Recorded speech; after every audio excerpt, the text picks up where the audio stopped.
Masechet Kiddushin Daf Nun Chet. We're talking about a man trying to perform Kiddushin by giving her something that is prohibited behana'at, even get any benefit from, so that in these cases the Kiddushin is invalid. So now we have a story about this. Ashkechinu mor Yehuda l'Rav Yosef u'l'Rav Shemuel bered Rabba bar Hana tavu kaimei apitcha tebe Rabba. So we have Mor Yehuda, who found Rav Yosef and Rav Shemuel, who were standing at the entrance to the house of Rabbah.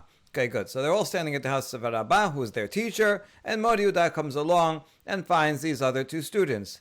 Amar lehu, Tanya, hamekadesh bepeter chamor bebasar bechala becholin shenitshchatu ba'azara, Rabbi Shimon omer mikudeshet, hachamim omerim ena mikudeshet, alma cholin shenitshchatu ba'azara, Rabbi Shimon lav deoraita. So yes, he's going to present a question based on the following baraita. And if a man tries to do kiddushin with a firstborn hamor, or with food that was meat and was cooked with milk, or an unconsecrated animal that was slaughtered in the Bet HaMikdash courtyard, Rabbi Shimon says it's fine, the kiddushin is good. Hachamim, like our Mishnah, say it's not good. Okay, according to this, we see that an unconsecrated animal that is slaughtered in the azara, Rabbi Shimon says it's not a deoraita prohibition. It's not a prohibition to benefit from it, and therefore it has value. You can benefit from it, you can sell it, you can give it as a gift, and you can use it for kiddushin according to Rabbi Shimon. Here's the problem. Urminhu, Rabbi Shimon omer cholin shenishchatu ba'azara yisrefu v'chen chaya shenishchata ba'azara ishtiku. But we have another statement in another braita where Rabbi Shimon says that unconsecrated animal that was slaughtered in the azara, you cannot use it. You have to burn it. A chaya also, even though a chaya is not cannot be consecrated, it cannot be used as a sacrifice.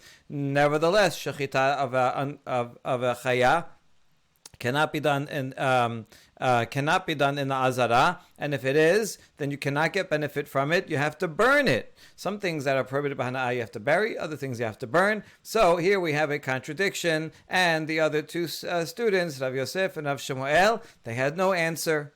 So luckily they were at the door of Rabbah, Atuda Kamed Rabbah, so they went and asked him. Amar lehu palga okminchi. He says a great line. Apparently, the quarrelsome one has stood you up or stumped you. Palga, in other words, Mor Yehuda. He was known for doing things like this. He's a third generation Amorah, and he would often try to stump his colleagues and maybe teachers too. And so this is apparently, the quarrelsome one, Mor Yehuda, has gotten to you and brought up this question, but don't worry about it. I have an answer. Here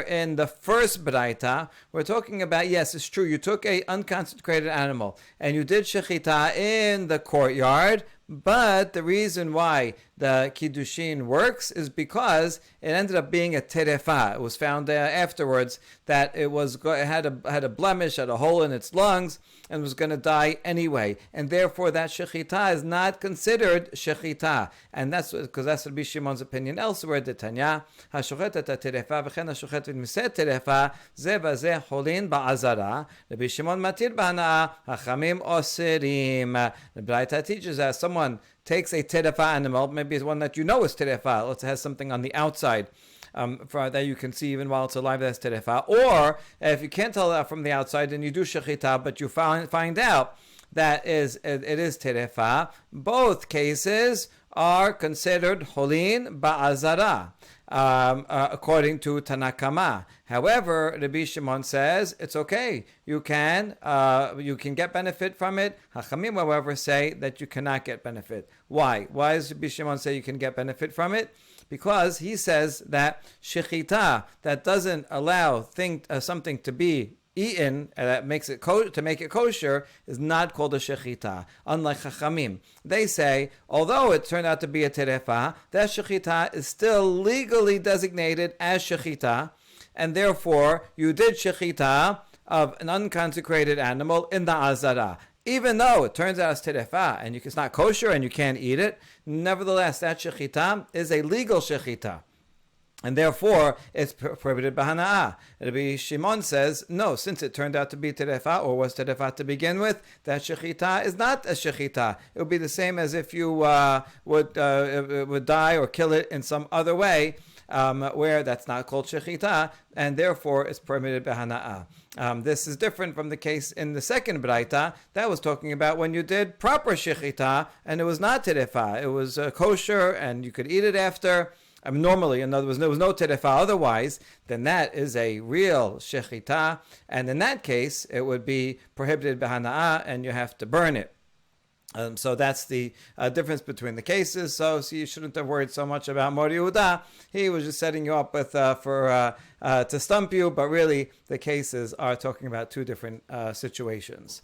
Okay, mecharan v'kidesh b'dmehen mekudesh. At the end of the Mishnah says that if any of the items on the list that are subhana'ah in the Mishnah, if one would take them and sell it and get money for it and use the money for Kiddushin, it's okay. So how do we know that this is okay? I mean, even though when something as subhana has no monetary value because no one can use it. Okay, but if you find someone who's willing to pay for it, maybe a non-Jew or whatever, and then you get the money, so the holiness or prohibition that's on that item does not transfer to the money. But if you get the money and the buyer gives you that money, and it's yours, and you do Kiddushin, the Kiddushin is valid. How do we know? Minilan.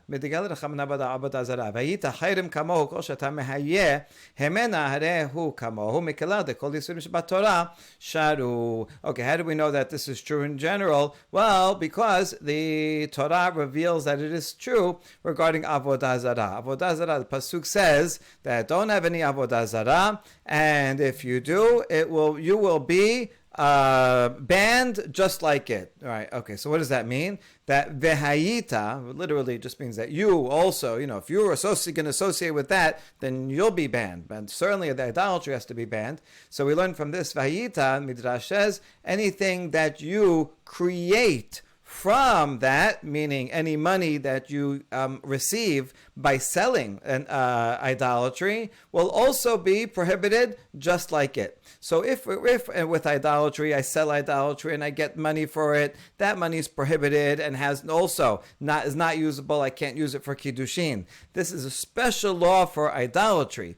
But since the Torah only says it regarding idolatry, we can infer that all other laws are not like that. For other laws, even if an item is prohibited and has prohibited b'hana'ah and has no value, if I switch it for money, the money is usable. He gave it to me fair. He gave it to me, and so it's mine, so I can use it. So that's how we know Avodah Zarah is an exception, and everything else, you can use the money.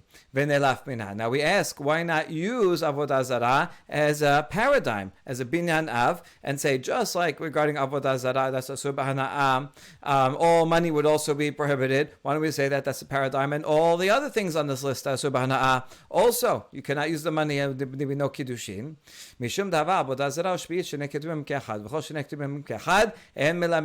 Because, you're right, you would use it as binyan av, except that there's another law, Shvi'it, that also is a subhana'ah, and there, as we're going to see in a second, you can't redeem it for money. It and the money will become prohibited. And since you have two examples, if the Torah gives you two examples, then it's saying these two examples are the exceptions. See, if we wanted to say this is a paradigm for all others, then you'd have just one example. And now we know it's a paradigm. By the Torah going out of its way to give two examples means those two and only two.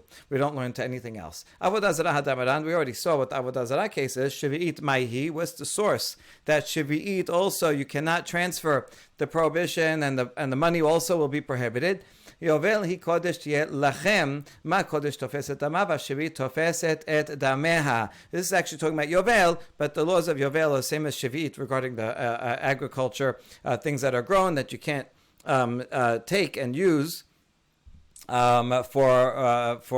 can't buy and sell, and so it says Yovel is kodesh, just like something that is holy. If I consecrate some item, then and I transfer that kedusha to money, the Kedusha transfers to money. So too, if I take Shavi'it, I have some, the stuff that I'm hoarding and that I'm not allowed to have Shavi'it produce, and I say, you know what, I'm going to transfer the Shavi'it holiness to this money.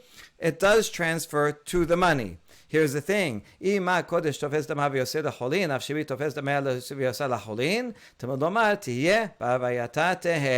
now you might think that it's exactly the same. And just like something that's consecrated, if I consecrate some fruit, right? So this is consecrated to the temple. And then I transfer it to money. In that case, it does get transferred. If I transfer myself, my house, whatever, my animal, the monetarily, kedushat damim, and I transfer it to money, it works. And then only the money is holy and the item is no longer holy. So since you're making a comparison, Yovel is the same as Kodesh, should I say the same for Shavi'it, that I can transfer the holiness to money, and then the money has Shavi'it status, but the produce no longer does. Therefore, the Pasuk says, no, not so. Tihiyeh. Bahavayata tihiyeh means it shall be, it remains in its state. The Shavi'it produce remains prohibited, and the money is also prohibited, which is exactly what happens to Avodah Zarah also. If I transfer the prohibition of Avodah Zarah to the money, Avodah Zarah is prohibited, and the money is prohibited. So these are two cases that are the same, and therefore we don't learn from them to others. Now we're going to illustrate the case of Shavi'it. Kesad. Lakach beperot Shavi'it basar. Elu ve'elu mitba'arim b'Shavi'it. Doesn't have to be money. It could be any other item. If I take some fruit, produce of Shavi'it, and I switch it for meat. I barter right here. You take this, and I'll take the meat. What happens? Both of them have the law of Shavi'it. Mitba'arim means I have to get rid of it. The law of Shavi'it is if I take a few vegetables from the garden, I'm allowed to take it and eat it. It's free for anyone to take. I can take from my garden, from your garden, any garden, as long as there's still stuff there in the fields. However, once there's no more left in the field, then anything that I have in my house that I'm storing, I have to get rid of, right? To go and either destroy it or go and give it out so that anyone else can take it. You're not allowed to hoard it. Now, if I switch Shavi'it fruits with meat, then when that cutoff time comes, the meat also has the same thing. I have to get rid of it. So you see, it has the same law. Both the fruit keeps it and the meat. Now here's the thing. The meat will have a leniency that bebasar dagim yasa basar v'nichnesu dagim. If I then exchange the meat that's prohibited with fish, and I take the fish, so then the meat becomes permitted and the prohibition transfers to the fish. If I then trade that for wine, then the fish is permitted and the wine is prohibited. It keeps going on forever. Then the prohibition will go on the oil if I switch the wine for the oil. So what's the general rule? For the things that I barter, only the last item that I take will have Shavi'it prohibition, but the original fruit remains prohibited. So there you go. That's the case of Shavi'it. So now I see idolatry and Shavi'it are unique in that they remain prohibited in themselves, and any money or other item that I switch for it also becomes prohibited. So in these two cases, if I would get money or something else in exchange for Avodah Zarah Shavi'it, and I try to do Kiddushin with it, it will be no good, because that money is also prohibited. But these are two ketubim, and therefore we do not derive other things from it. So therefore all the other things that, even though they themselves are asur b'hana'ah, if I would try to transfer that prohibition or holiness to money, it doesn't transfer. The money remains permitted. Good. Okay, that's all according to the opinion that says if you have two examples, then that's it. Limited to those two examples, and they don't teach anything else. But there is another opinion that we do learn for other things. Yeah, but these two, Avodah Zarah and Shavi'it, have an extra word that limit the law only to these. What's the extra word? Ketiv hachaki cherem hu, ketiv hatam yovel he in midi acharina la. Regarding Avodah Zarah, says it is cherem, meaning only it and its and the things that you switch it for. So that's only avodah zarah. And for Yovel says Yovel he, meaning only it and its replacements are prohibited, but not other prohibitions. And so that's the derivation of the second part of that Mishnah. And now we go on to the next Mishnah. Hamekadesh b'trumot, b'ma'asrot, b'matanot, b'mechatat, b'efer chatat, harezo mekodeshet, va'afilu Yisrael. If a man gives a woman terumah, let's say it's Israel, and he has terumah that he separated from his produce. Now this terumah he has to give to a kohen. Now he has the right to decide which kohen he's going to give it to, and that kohen will be thankful to him. So there is some benefit that he can get. We're going to call this tovat hana'ah, as we'll see, the benefit of discretion. So I have to give it to a kohen. That's the right that I have as a Yisrael farmer over it. But it doesn't actually belong to me. It belongs to a kohen. Same thing with ma'asrot, that I have to give either to a Levi or to an ani, or other matanot. If I do shechita on a regular unconsecrated animal, I have to give the foreleg, the cheeks, and the stomach of the animal to a kohen. Every animal that anyone does shechita to, unconsecrated, those parts go to a kohen. And also mehatat. If one is preparing para aduma, you have the two parts of it. Efer hatat, the ashes, that you take this red cow and you burn it down to ashes, and then you have to get water, special spring water, that you mix with the ashes that you will sprinkle on the person. Now, in all these cases, if someone does Kiddushin, the Kiddushin is valid even if the person giving the Kiddushin to a woman is Israel. Of course, certainly if it's a Kohen or Levi, because the Kohen, this is his terumah. He has monetary ownership over it. If someone gives him his terumah, so then he has monetary ownership. So for sure it's good. But here's the chidush: even if it's a Yisrael, it's good. Okay, it seems to be that the reason for this is that there is tovat hana'ah, at least in the first three cases, right? That I have discretion as the farmer to give it to this kohen. So if I give this terumah, although it belongs to a kohen, and I give it to a woman, I say then she has that benefit of discretion. She can't use the terumah, she can't eat it or anything. But now she can decide, I'm going to give it to my friend, my favorite kohen, and he'll be thankful to me. So there is value there that can be transferred.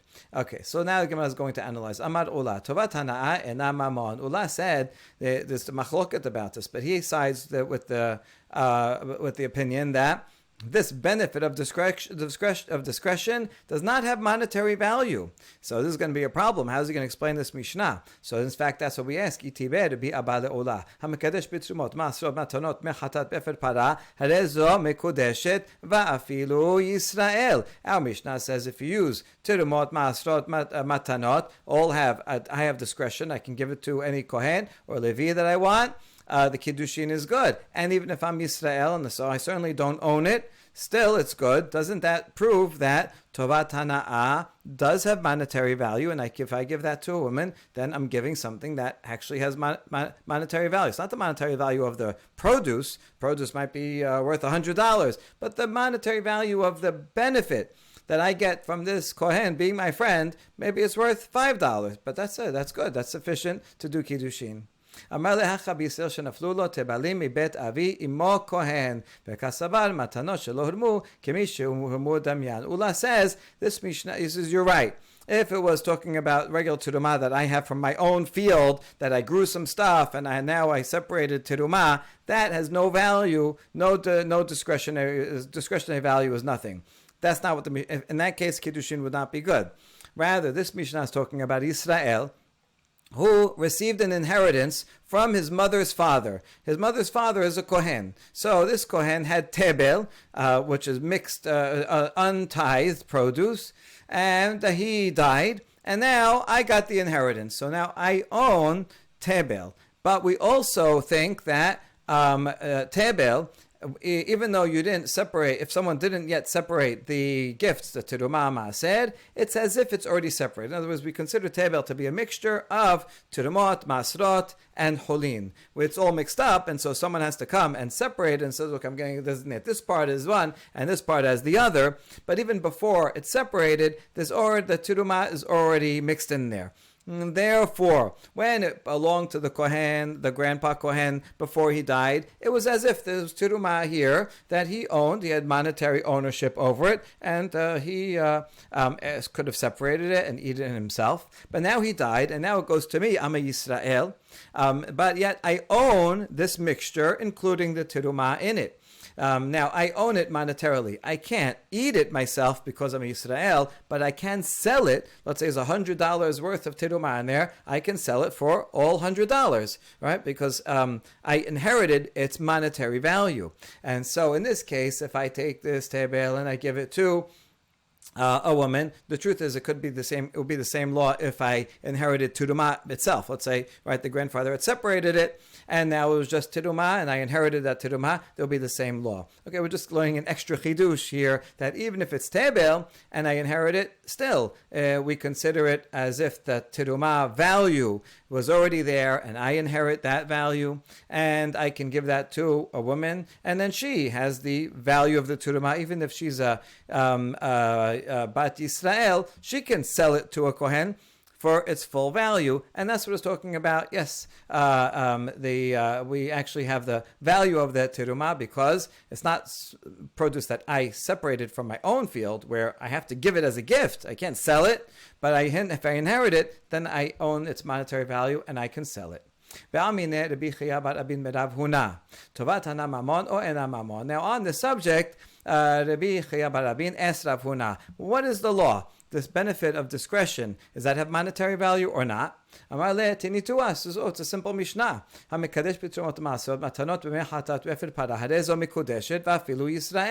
Mishnah says that you can take these various gifts, and if a man gives it to the woman, that Kiddushin is good, even if the man is a Yisrael. So we can prove from here, as we just tried to prove, that Tovat Hana'ah is considered monetary value. The Kiddushin is good. Amar le velav okimna bisel shenaflu lo tebalim mibet avi imo kohen. Rabbi Chaya answers back. He was asked the question in the first place. He says, yeah, but we already analyzed this Mishnah, and we already said that it's only talking about a case of a Yisrael who received an inheritance from his maternal grandfather Kohen that owned Tevel and that died, and now he inherited this Tevel. So therefore, he has the monetary ownership over the entire Tevel, including the terumah that is mixed up within it, which is as if it's already separated and therefore belonged to the Kohen and now belongs to Israel. So already said that, so we're talking about that case, and therefore there's no proof from here regarding Tovat Hana'ah Mammon or not. Amarle Hosa'at. Rav Huna said, oh, you are Hotsa'ah, which sounds like you are out, right? You are rejected. Ichsif. And so Rabbi Chaya bar Abba was embarrassed. So what happened? What did I say wrong? I learned that. I just learned that the other day from my teacher. Hu savar mishma'ata kamarle. Now Rabbi Chaya thought that Rav Huna was talking about what he was teaching, and he said, "What you just taught is out, right? This is a bad thing that you taught. That's not what the Mishnah means." And so he's embarrassed that he said this thing that was wrong. And Rav says, no, I wasn't talking about you, that you are Hotza'ah. Rather, I was talking, what I meant to say is, you are like the rabbi of Hutzal. Hotza'ah, I guess the lamed at the end kind of got dropped off in communication. He says, what I was telling you is that you follow the opinion of Rav Aseh from the place of Hutzal. You are a Hutzalite. And that he says, according to he explains the Mishnah as you do. And that's why, yes, you're right, according to that interpretation, that we're talking only about a case where of an inheritance of Tebel, and includes terumah, and if you say the Mishnah is only talking about that case, then certainly that's has monetary value. and therefore the Kiddushin is good, and there'll be no proof for Tovat Hana'ah or not. However, apparently Rav Huna does not agree with that interpretation, and so therefore he said, Tovat Hana'ah is Mammon. How do you know? Because he's reading the Mishnah as according to its Peshat. This is actually quite important, because even though from the first part of the Sugya, sounds like, Ula he here says something, we challenge him, Ula gives an answer. He says, it's talking about only a case of the inheritance. So we would think that, I guess this is the meaning of the Mishnah. Ula would certainly know what the meaning of the Mishnah is. It has to be so. But now we see that, and actually not everybody agrees. Ula was forced into that interpretation of the Mishnah because of his general view that Tovat Hana'ah ena Mammon. But those who do not agree with that, they don't have to interpret the Mishnah according to that ukimta, which is forced to say the Mishnah is only talking about that. You should have said that in the Mishnah if you're only talking about a case of someone who inherits it and not a general case, which is really what the Mishnah sounds like. And so that's what Avuna says. Okay, you're following that interpretation, but I don't have to follow that interpretation. Okay, now again, Nema ketana'eh, hagonev tivlo shel chavero meshalem lo demet tivlo shel chavero, divrei Rabbi. We now cite a Tosefta in Maaser Sheni that says, if a thief steals tebel of his friend, untithed produce of his friend. Now let's say all the produce that he stole was worth $100.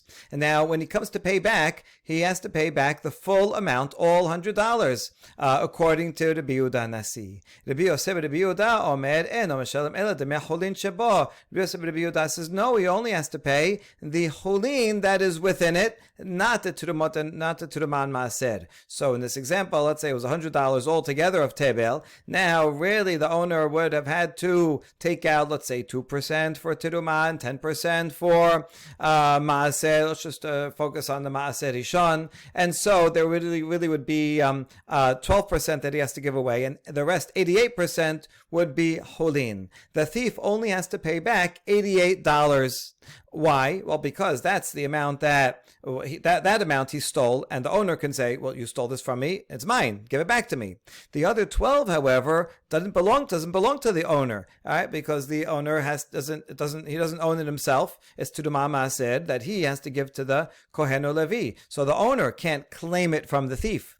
And a Kohen or Levi cannot claim it from the thief either, because the thief could say, well, I don't have to give it to you, I can give it to another Kohen. He doesn't have to give it to any particular Kohen, so no particular Kohen has jurisdiction to bring him to court to say, you owe this to me. And therefore, the thief gets away with 12% of his thievery, because there is no claimant who can say that this is mine.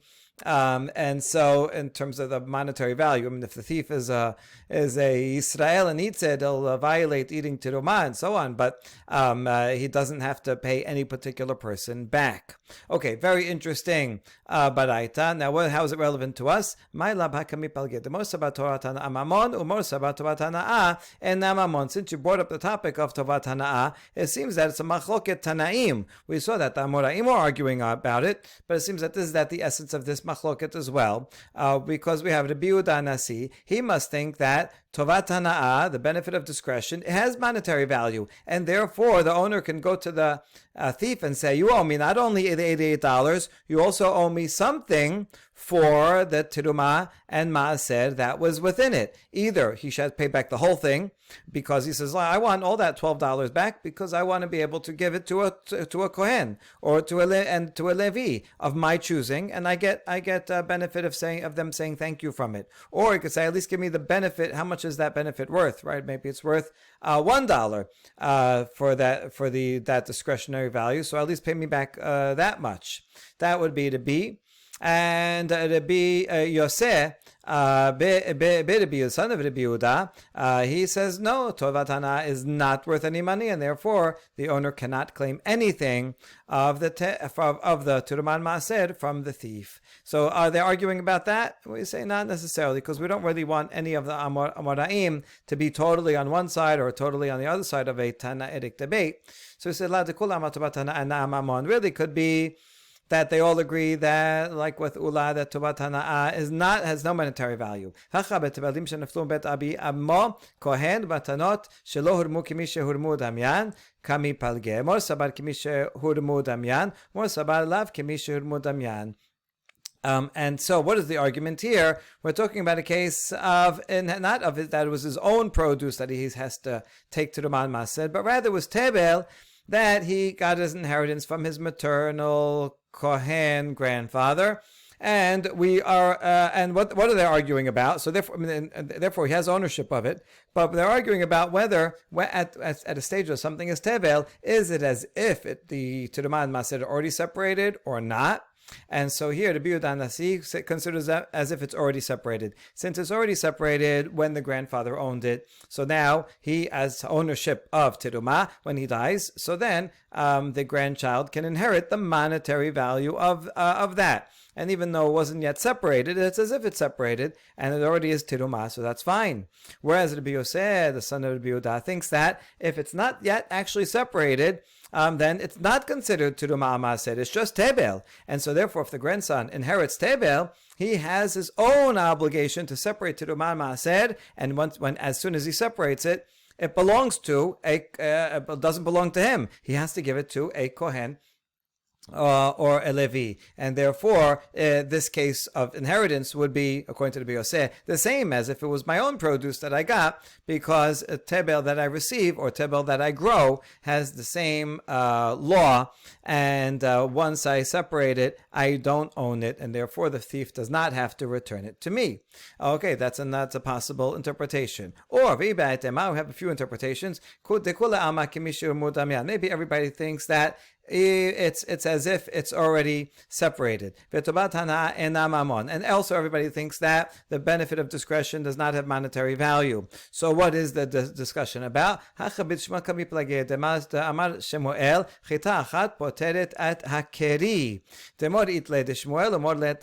Shmuel says that even though you're supposed to give 2%, about 2%, 1/50th, 1/40th, 1/60th of the grain as teruma, but from the letter of the law, mid-deoraita, even if you just take one grain and give it to a kohen from a big pile, just one grain, that is sufficient. That's what Shemuel thought. So the Biudah Nasi can follow Shemuel before Shemuel, but it means he would agree with the same opinion, and therefore the owner can come to the thief and say, listen, I was planning on only giving one measly grain to the kohen. I'm very cheap. And therefore you stole 99.9% of what I wanted to give. Therefore you have to return everything. Okay, you can accept one grain. You can keep, but you have to return everything, because legally I could have fulfilled my obligation of Tudma with only that much. And the Bioseh does not agree with Shemuel. Rather, he thinks that he has to give at least a 60th of the grain, and therefore he has to give, the owner could say, I want you to give me back all of the rest of it. But he doesn't, the chulin part of it, but the thief does not have to give back the amount of the teruma, which is a significant amount.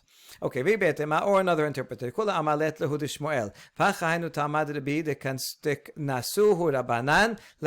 Maybe, in fact, no one agrees with Shemuel. And so now he has this tebel that he separated and made it teruma, and he has to give this. The owner would have to give this teruma, and the teruma has to be a substantial amount, about 2%. And everybody agrees to that. So what's the argument?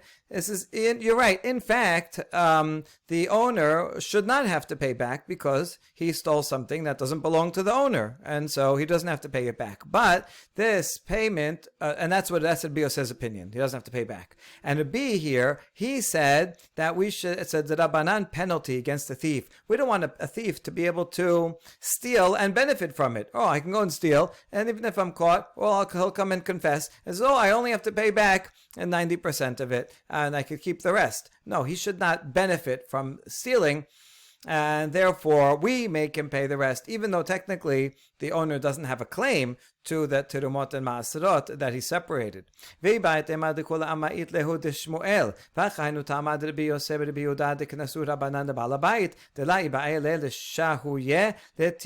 Or we could say that everybody agrees that Shemuel is right, and all you have to separate is one grain, and that would explain the Biyuda Nasi, that the owner has a claim to everything. So I was only going to give away a grain. I don't care about the Kohanim, and so therefore he has to pay back everything. And then we have to explain the Biyoseh, but the Biyuda, he said that the rabbis come and say, you know what, thief, you can keep the Tirumot and Maasrot. You know why? Because we want to penalize the owner. The owner should not have left this produce in a state of tebel for a long time. He should have, as soon as it was ready, he should have separated Tirumot and Maasrot. If he delayed, then let him lose out on the Tirumot and Maasrot that he should have separated.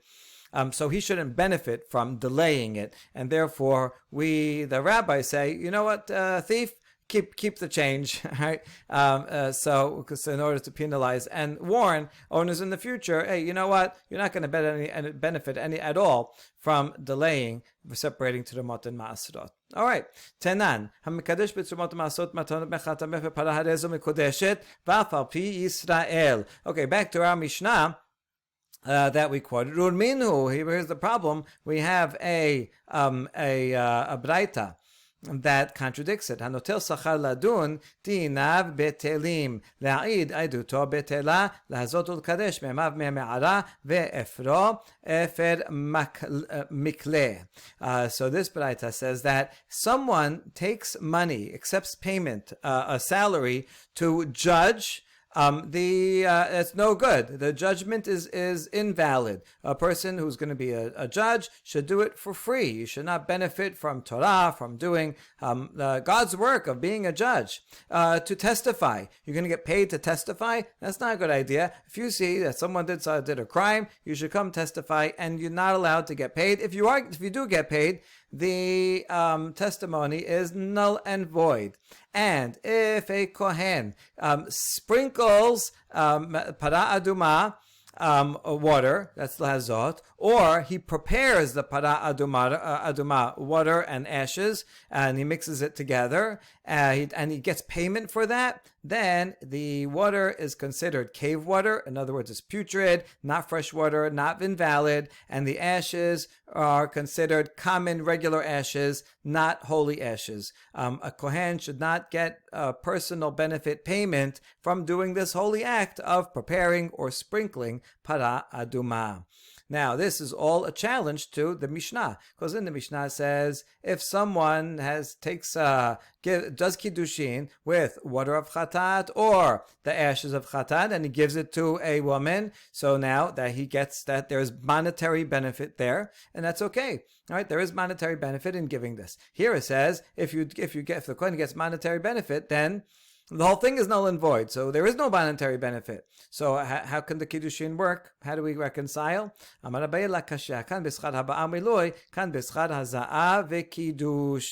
no problem. Here in our Mishnah, we're not talking about the person sprinkling, but rather just bringing it and filling up the vessel. This takes time. It takes work. You have to go get the water. You might have to travel a bit. You have to go and fill it up. So this takes work. So here he is just doing Kiddushin so with the value of going and traveling and filling up getting the water to her, so that then she'll be easier for her to receive the paraduma water. So that you can get paid for. That has monetary value, right? I could say I'm going to do here's Kiddushin for the value of my labor in doing this for you. That's valid. That's what our Mishnah was talking about. The source from Bechorot, that's talking about the actual act of sprinkling or mixing and sanctifying, that you can't get benefit from, and there, in that case, the Kiddushin would be no good. And we can actually prove that this is so. This is we're not just making an artificial okimta. Here in our Mishnah it says, if we do Kiddushin with the chatat waters or the paraduma ashes. In other words, with the items themselves, that listen, I traveled all the way over there and I got it and I filled this up and I brought it to you. Here it is. So that Kiddushin works. Whereas in the source in Bechorot, it says by sprinkling. A Kohen says here, you mekadesh it to me with the sprinkling of para aduma water that I'm doing to you. That although he's doing something good, nice for her, that she is now becomes pure, he cannot get any benefit from it. And if he does get benefit, then the whole thing was nullified to begin with. So there's no monetary value at all, or for preparing it for her. And so you see that the language of the Braita is exacting Shema Mina. And so now we understand both of these cases. Hadran Allah Ha'ish Mekadesh Chazakim Uberuchim.